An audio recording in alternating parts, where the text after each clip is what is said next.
Graduate MLC elections లో రాథోడ్ రవీందర్ ను గెలిపించండి. బంజారా నాయకుల విజ్ఞప్తి.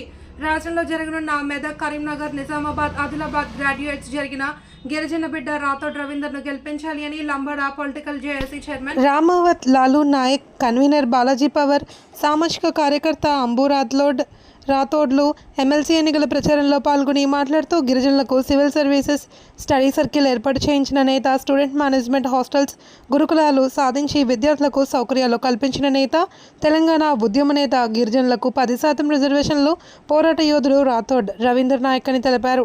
ఎన్నికల సీరియల్ నెంబర్ 50కు బంజారా సోదరులందరూ మొదటి ప్రాధాన్యత ఓటు వేసి గెలిపించాలి అని విజ్ఞప్తి చేశారు. ఈరోజు పోటీ చేస్తున్నాడు. ఏదైతే ఆ రోజు అన్ని సమస్యలు ఏదైతే గిరిజనులు, లంబాడీలు ఇబ్బంది పడుతున్న సమస్యల మీద ఉస్మానియా యూనివర్సిటీ వేదికగా అందరినీ సమీకరించి జాతుల్లో ఉన్న అన్ని సంఘాలని తెలియపరిచి ఏ సమస్య వచ్చినా ముందుండి ఏకం చేసే వ్యక్తి రవినాయకు.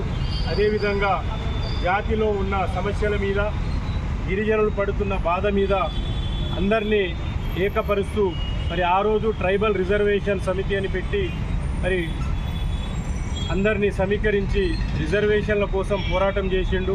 తర్వాత గిరిజనులు పడుతున్న బాధ ఏదైతే ఉందో గుర్రంపోడు సమస్య మీద కూడా ఉస్మానియా యూనివర్సిటీ వేదికగా ఆ రోజు గిరిజనుల మీద దాడులు చేస్తున్న రవీంద్రనాథ్ రెడ్డి లాంటి వ్యక్తులకు వ్యతిరేకంగా పోరాటం చేసిన వ్యక్తి, మిత్రుడు రవినాయక్ గారు. అదేవిధంగా ఎన్నో సమస్యల మీద విద్యార్థులు పడుతున్న బాధలు కావచ్చు, ఉద్యోగులు కావచ్చు, గిరిజనుల రిజర్వేషన్ ఇష్యూ మీద కావచ్చు, తండాల గ్రామ పంచాయతీ విషయం మీద కావచ్చు, ఇలాంటి అనేక రకాల సమస్యల మీద పోరాటం చేసి ఈరోజు నా జాతి ముందుకు రావాలంటే నాలాంటి వ్యక్తిని గ్రాడ్యుయేట్ ఎమ్మెల్సీ ఎలక్షన్లో మీరు గెలిపిస్తే తప్పకుండా నేను ఒక విద్యావంతుడుగా నిలబడి నా సమాజంలో ఉన్న విద్యను అభ్యసించిన వాళ్ళు కావచ్చు, అన్ఎడ్యుకేటెడ్ కావచ్చు, వాళ్ళందరినీ రాజకీయ భవిష్యత్తు కోసం నన్ను నిలబెట్టి మీ వాడిగా గెలిపించుకోండి అని ముందుకొచ్చిన వ్యక్తి రవినాయక్ గారు. కాబట్టి తప్పకుండా అలాంటి వ్యక్తుల్ని మనం సాధారణంగా ఆహ్వానించాలి.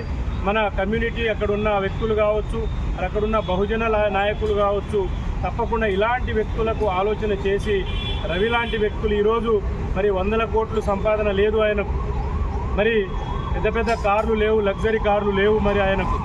అయినా కూడా 2 వీలర్లలో ప్రచారం చేసుకుంటూ అవకాశం ఉంటే ఫోన్లలో వాళ్ళకు సమాచారం ఇస్తూ తప్పకుండా మా జాతికి ఇబ్బంది ఉన్నది, మా జాతి ఇంకా ముందుకు రావాలి అని సమస్యల్లో సుదీర్ఘంగా ఆలోచన చేస్తూ ఒక పోరాటం సాగించిన వ్యక్తులు. కాబట్టి ఇలాంటి వ్యక్తుల్ని ముందుండి గౌరవించి మనం తప్పకుండా ఆ ప్రాంతంలో ఓట్లేసి మా మద్దతు కూడా ఉంటుంది.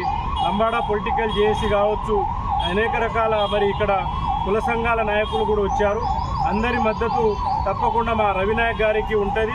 తప్పకుండా రేపు జరిగే ఎలక్షన్లో కూడా మేము అతని తరపున ప్రచారం చేసి గెలిపించుకుంటామని మీరందరూ కూడా అతన్ని గెలిపించాలని విజ్ఞప్తి చేస్తూ అవకాశం ఇచ్చిన మిత్రులకు ధన్యవాదాలు.